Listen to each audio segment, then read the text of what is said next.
بات کرتے ہیں وزیر اعظم شہباز شریف کے 4 ملکی دورے کی۔ دورہ مکمل ہو چکا ہے اور شہباز شریف صاحب جو ہیں وہ تاجکستان سے وطن واپس پہنچ گئے ہیں۔ وزیر اعظم کا یہ دورہ تھا ترکی، ایران، آذربائیجان اور تاجکستان کا ایک کامیاب دورہ تھا۔ پاکستان نے دورہ ایران کے دوران ایران کے جوہری امن پروگرام کی حمایت کا اعلان کیا۔ پھر اس کے علاوہ وزیر اعظم نے ترکی کی غیر متزلزل حمایت پر ترک قیادت اور عوام کا بھی شکریہ ادا کیا۔ ترکی کی جانب سے مسئلہ کشمیر پر پاکستانی موقف کی حمایت کی گئی۔ وزیر اعظم 3 روز تک تاجکستان اور پھر 2 روز تک آذربائیجان کے دورے پر رہے، جس کے بعد آج وہ وطن واپس پہنچ گئے ہیں۔ اس حوالے سے ہم مزید بات کریں گے۔ ہمارے ساتھ موجود ہیں سابق سفیر جناب جی آر بلوچ۔ علیکم سر۔ وعلیکم السلام بلوچ صاحب بہت شکریہ سر، پروگرام کے لیے آپ نے وقت نکالا۔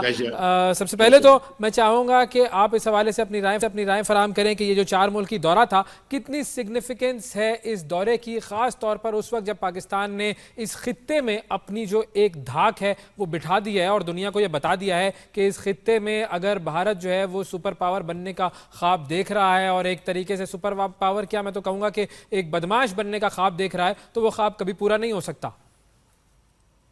جی بسم اللہ الرحمن الرحیم۔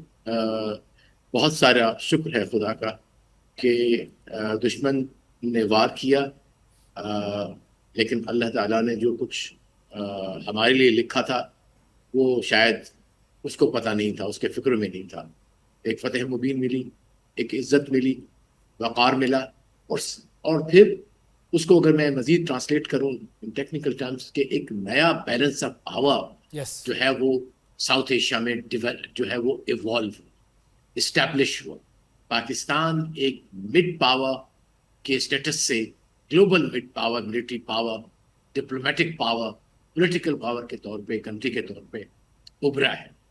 اور ساتھ ہی جو آپ کا دشمن ہے وہ جو کہ بہت بڑے دعوے کرتا تھا، دنیا کے بڑے ٹیبل پہ بیٹھنے کا، سپر پاور بننے کا خواب، اس کا ریجنل ہیجمون بننے کا، بہت بڑا جو لفظ آپ نے کہا بدماش بننے کا، وہ تمام کا تمام جو ہے وہ چند گھنٹوں میں ہمارے جرری جوانوں نے، ہمارے جرری پائلٹس نے، ہمارے حکمت والی، ذہانت والی اور بہادری والی جو ہے وہ عسکری قیادت اور سیاسی قیادت نے، اور ممنہا قوم، میں یہ سمجھتا ہوں کہ یہ پاکستانی قوم کی فتح ہے، کسی ایک شعبے کی نہیں ہے، کیونکہ ہمیشہ جنگیں جیتے بھی، جنگیں لڑتی بھی قومیں ہیں، اور جیتی اور ہارتی بھی قومیں ہیں۔ تو اب میں سمجھتا ہوں کہ پاکستان کی قوم جیتی ہے، الحمدللہ پاکستان کا نام جیتا ہے، اسلام کا نام جیتا ہے۔ تو اس لحاظ سے یہ جو نیا اسٹیٹس آپ کو ملا، اس وجہ سے ایک نئی الائنس ہونے چاہیے۔ آج ہی میں نے ایک آرٹیکل لکھا ہے، آپ کو میں شاید شیئر بھی کروں گا، کہ ایک نیا اکنامک، اسٹریٹجک اور ایک لحاظ سے ملٹری الائنس بننے چلا ہے، جو کہ ایک ٹرائی لیٹرل ہے، جس میں پاکستان، ترکی، آذربائیجان جو کہ بنیادی ممبر ہیں اس وقت، لیکن یہ بڑھتا چلا جائے گا۔ اور ترکی کا ہمیں پتہ ہے کس طرح کے اس کی وہ ایک ملٹری پاور ہے، آلریڈی نیٹو کا ممبر ہے۔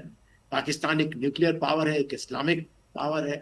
آذربائیجان میں ایک بہت بڑا ذخیرے اس کے پاس گیس اور پیٹرول کے ہیں۔ تو یہ بہت، میرے خیال میں اس کو میں اپنا ایک ڈریم سمجھ لے، کسی وقت تھا میرا کہ اس طرح ہونا چاہیے۔ تو اللہ نے بڑا کرم کیا، میں جو دیکھ رہا ہوں کہ یہ ہونے چلا ہے۔ اور وہ جو ہم سب کے خواب تھے کہ جب سینٹرل ایشین اسٹیٹ جو ہوئی تھی آزاد، کہ پاکستان اس لینڈ ماس کا حصہ بن جائے، وہ ہونے چلا ہے۔ اور پھر اہم چیز جو اس الائنس کی ہے کہ it starts from South Asia and extends up to Eurasia, جس کا حصہ ٹرکی ہے۔ تو یہ ایک نیا گلوبل جو آرڈر آ رہا ہے، اس میں یہ جو الائنس ہے، جس میں پاکستان ہے، ٹرکی ہے، آذربائیجان ہے، اور باقی جو ہمارے اور دوست ملک ہیں جو کہ اس میں شامل ہوں گے، وہ اس کو استوار کریں گے۔ اچھا، اب میں چاہوں گا کہ اگر ہم تھوڑا سا ایک ملک کے حوالے سے ذرا فوکس کر لیں، کہ جیسے مثال کے طور پر ہم بات کرتے ہیں ایران کی۔ اب ایران کے ساتھ جو تجارت ہے، وہ پاکستان یہ کہتا ہے کہ ہم اس کو $10 ارب تک لے جانے کی خواہش رکھتے ہیں۔ یہ کس طریقے سے ممکن ہے؟ پہلی چیز تو یہ، اور پھر دوسری چیز پر ہم آتے ہیں جو ایران کے نیوکلیئر معاملات ہیں۔ پہلے ذرا اس $10 ارب کے حوالے سے بتائیے گا۔ یا محالہ دیکھیے، میں سمجھتا ہوں کہ ہم نے کوئی 70 سال گما دیے۔ اتنا بڑا ذخیرہ آپ کے اکراس دا بارڈر تھا، آئل کا، گیس کا، اور آپ دیکھ لیں کہ ہمارا گیس کا کتنا اس کا کتنی ٹرانسپورٹیشن کاسٹ کیا آئے گی، جی نیل زیرو. آج ہم جو 300 250 280 روپے میں لیٹر لیتے ہیں، شاید ہمیں وہ میسر ہوتا اگر ہم اس وقت ہی پلاننگ کر لیتے. جو آج پھنسی ہوئی ہے پاکستان ایران پائپ لائن، جی اگر ہاں ہم اس وقت کر لیتے شاہ کے زمانے میں، شاہ کے فوراً بعد، تو آپ اندازہ کیجئے کہ کیا، کیونکہ دیکھیے اکانومی چلتی ہی آپ کی انرجی کے ساتھ ہے. تو اس لحاظ سے بہت بڑا پوٹینشل ہے کہ پاکستان 10 کیا، میں سمجھتا ہوں کہ 20 اور 50 بلین ڈالر بھی بنا سکتے ہیں. نہیں، لیکن اگر کیونکہ ہم یہ ایرانی دیکھیں کہ بذات ہمارے خود. پاس جو گیس پائپ لائن والا ایشو تھا وہ ابھی تک سیٹل نہیں ہو پایا ہے اور اس کے انٹرنیشنل بھی کچھ کانسیکوینسز ہیں، تو ہم کیسے اس چیز کو مکمل کر سکتے ہیں اور پھر اس چیز کو $10 بلین تک لے جانے میں مطلب پریکٹیکلی کتنا زیادہ یہ پاسبل ہے؟ بالکل پاسبل ہے، بالکل پاسبل ہے.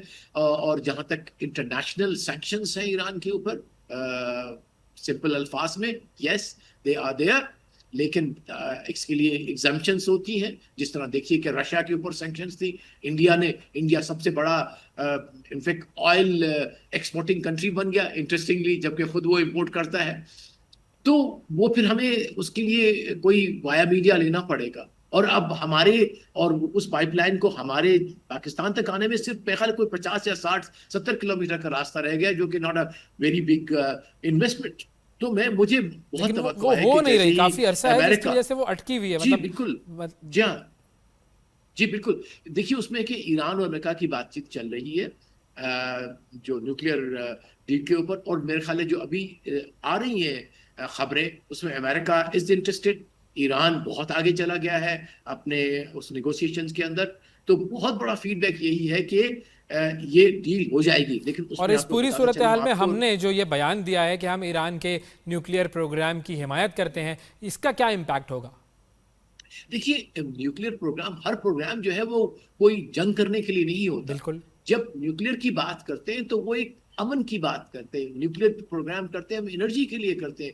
نیوکلیئر انرجی اور نیوکلیئر سائنٹیفک جو ہے، آپ کو پتا ہے کتنا سارا یس. میڈیکل میں نیوکلیئر استعمال ہوتا ہے، جو نو ہاؤ ہے. بالکل. اور اسی طرح سے یہ جو کوآپریشن ہوگا وہ سول فیلڈ کے اندر ہوگا، سائنٹیفک فیلڈز میں ہوگا، ایگریکلچر میں ہوگا، اس میں ہیلتھ میں ہوگا. سو our cooperation with them is not only sort of nuclear کو صرف انہوں نے اس طرح سے stigmatize کر دیا ہے دنیا کے opinion والوں نے کہ as if we are just tomorrow going to go and co-assemble a nuclear bomb to be thrown on Israel. This is all media. اور میں ایک بات جو کر رہا تھا اس وقت کہ ابھی سب سے بڑا جو obstacle آ رہا ہے ایران اور امریکہ کی negotiations میں، وہ ہے اسرائیل کی obstruction. جی ہاں. جو اسرائیل کا جو اس وقت پرائم منسٹر اور اس کی جو کیبنٹ ہے، وہ ایک بڑے جنونی قسم کے لوگ ہیں. وہ آبسٹیکل آ رہا ہے، لیکن جو مجھے بہت توقع ہے کہ امریکن پریزیڈنٹ اس وقت جو ہے وہ بڑا اسٹرانگ آدمی ہے. وہ ابھی مڈل ایسٹ پہ آیا تھا، but he never went to Israel. he wants to protect his own interest. اور اس نے کہا ہے کہ he wants Iran to prosper as a great country. تو میں سمجھتا ہوں کہ میں بہت آپٹمسٹک ہوں کہ یہ ڈیل ہو جائے گی. اور جیسے ہی وہ ڈیل ہوتی ہے تو وہ جو جتنی بھی وہ سینکشنز لگی ہیں، رجیم وہ چینج ہو جائے گا. اور پاکستان کو ابھی از دا رائٹ ٹائم. میں سمجھتا ہوں کہ یہ دورہ اس لحاظ سے ویری ویری رائٹلی ٹائم. جی بالکل ٹھیک. اچھا، اب آ جاتے ہیں ہم ترکی کے حوالے سے بات کرتے ہیں. دیکھیں، ترکی کے ساتھ جو ہے ہماری جو سب سے امپورٹنٹ جو چیز اس دورے میں آئی وہ یہ تھی کہ ترکی نے جو ہے وہ کشمیر کے حوالے سے پاکستان کے موقف کی حمایت کی ہے. اب یہ جو بات ہے یہ کتنی سگنیفیکنٹ ہے؟ اور چونکہ ہم یہ بھی جانتے ہیں کہ اس وقت بھارت کے اور ترکی کے تعلقات جو ہیں وہ بڑے اس وقت لو پوائنٹ پر آئے ہوئے ہیں. دیکھیے بھارت کا جو بھی اپنا وہ رکھتا ہے، چونکہ وہ ایک بہت نیرو کینوس پہ بات کرتا ہے. وہ دنیا کی سیاست کو کہتے تو دعویٰ تو بڑے کرتے تھے کہ اس کا ابھی بھی جو ان کا فارن منسٹر ہے بڑے لیکچر دیتا ہے. لیکن میں سمجھتا ہوں کہ ان کو ابھی تک انٹرنیشنل ریلیشنز کی سمجھ آنے میں دیر لگے گی. ترکی اور پاکستان کے ریلیشن شپ آج کے کل کے پرسوں کے نہیں، ہزاروں سالوں کے ہیں. ایبسلیوٹلی. آٹومن امپائر سے ہیں، اور وہ رچے بسے ہوئے ہیں ترکی کے لوگوں کے دلوں میں، اور رچے بسے ہوئے ہیں پاکستان کے لوگوں کے دلوں میں. تو کوئی بھی حکومت آ جائے، یہاں مارشل لا لگی تو بھی ترکی پاکستان واز گریٹ. وہاں ترکی میں آج جو ہے وہ اردوغان کی پریزیڈنسی سے پہلے جتنے بھی تھے، میں تو خود رہ کے وہاں مطلب گیا ہوں اور انٹریکشن کیا ہے ٹرکش آفیشلز کے ساتھ. تو یہ سمجھنا چاہیے دنیا کو، خاص طرح انڈیا کو، کہ ترکی اور پاکستان کے تعلقات بالکل مختلف ہیں، بالکل مختلف ہیں. یہ پیپل ٹو پیپل ایکچولی ہے. زبانی کلامی تو ہم کہتے ہیں پیپل ٹو پیپل، بٹ یہ تاریخ میں بسے ہوئے ہیں. یہ ایک کمٹمنٹ ہے آئیڈیالوجیکل، یہ کمٹمنٹ ہے مورل اور ریلیجیس لحاظ سے. لیکن اب اس نے ایک نیا ڈائمینشن لیا ہے، اور وہ ہے اسٹریٹجک، کہ آنے والا جو گلوبل آرڈر ہو اس میں پاکستان، ترکی، ایران اور جو اسلامک ورلڈ ہے، ساؤتھ کی ہے، چائنا، تو آف کورس اس کو تو بڑا رول ہے اس کے اندر. وہ تمام کے تمام جو ہے وہ ایک پازیٹیو رول ادا کرے، اور ایک ایسا جو ہے وہ نیا ورلڈ آرڈر جو ہے وہ مرتوب کیا جائے یا بنایا جائے، جو کہ لا، جو رول آف لا پہ منحصر ہو، جو اخلاقیات پہ ہو، جو یونائٹڈ نیشنز کے مانے ہوئے اصولوں پہ ہو. ان کی طرح ہیجمن نہ ہو جو صرف جو ہے وہ ویپنز کے زور کے اوپر، نیریٹو کے زور کے اوپر، میڈیا کے زور کے اوپر، یا سراسر نفرت پہ ہو. جھوٹ کے زور پر. بالکل جھوٹ اور نفرت کے دور پہ نہ ہو. تو ایسے نظریات کو، ایسے ورلڈ آرڈر کو ہم نے ریزسٹ کرنا ہے. اور اب جو طاقت بننے چلی ہے وہ لازماً ریزسٹ کرنے میں انشاءاللہ کامیاب ہو جائے گی. بالکل ٹھیک. فائنلی سر میں یہ جاننا چاہوں گا کہ یہ جو ہم نے 4 ملکوں کا دورہ کر لیا، ظاہر ہے ویری امپورٹنٹ کہ جی ایران کو بھی ہم نے انگیج کر لیا، ترکی کو بھی ہم نے انگیج کیا. ظاہر ہے ایران کے اور بھارت کے اپنے معاملات تو ہیں، لیکن اب کون سا ایسا نیکسٹ اسٹیپ ہونا چاہیے if we want to establish this fact again to the world کہ یہ جو ریجن ہے یہ ہمارا ریجن ہے اور اس میں ہم کسی کی ہیجمنی برداشت نہیں کر سکتے. what should be the next step in terms of visiting other countries کہ کون کون سی ایسے ممالک ہونے چاہیے جس کی طرف اب ہماری حکومت کو توجہ دینی چاہیے اور جو نیکسٹ وزٹ ہے وہ وہاں پر ہونا چاہیے؟ دیکھیے وزٹ کرنے کے لیے تو پوری دنیا پڑی ہے، لیکن میں سمجھتا ہوں ساؤتھ ایشیا سب سے، جی میں اسی طرف آ رہا ہوں کہ ہمیں ظاہر ہے اپنے نیبرہڈ سے کرنا ہے. بنگلہ دیش از این امپورٹنٹ کنٹری، اور اب چونکہ تبدیلیاں وہاں آ چکی، وہاں پہ جو ایک انفارچونیٹلی ایک ہندوستان کی بیٹھی ہوئی تھی، امپوز کی ہوئی، ان کی حکومت ختم ہو گئی. اب وہ واقعی لوگوں کی ریپرزینٹیو جو ہے وہ حکومت ہے، اور وہ اب وہ مکمل طور پہ پاکستان کی طرف دیکھ رہے ہیں اور پاکستان کے ساتھ کام کرنا چاہتے ہیں. اور اس کی بہت ساری انڈیکیشن، اس کے بعد سری لنکا ہے اور ایران آبویسلی ہے. لیکن اب جے سی سی پہ ہم نے کام کرنا ہے، جو یہ ہے سعودی عرب خاص طور پہ ہے، اس کو اپنے ساتھ لانا ہے. ہم نے کیوں نہیں ساؤتھ ایشیا کو، جو سینٹرل ایشیا ہے اس کو آپ نے بہت جو ہے وہ کرنا ہے، افغانستان کو کرنا ہے، اور جو سینٹرل ایشیا کی جتنی بھی 5 یا 6 جو ریاستیں ہیں ان کو آپ نے اس کے اندر، اس فولڈ کے اندر لانا ہے. اور اکانومی سے شروع کرنا ہے، آپ نے ملٹری پروڈکشن سے شروع کرنا ہے، آپ نے سائنس اور ٹیکنالوجی سے کرنا ہے، آپ نے جو ہے وہ اے آئی سے کرنا ہے، آرٹیفیشل انٹیلیجنس سے کرنا ہے، آئی ٹی سے کرنا ہے، آپ نے میڈیا سے کرنا ہے، کلچر سے کرنا ہے.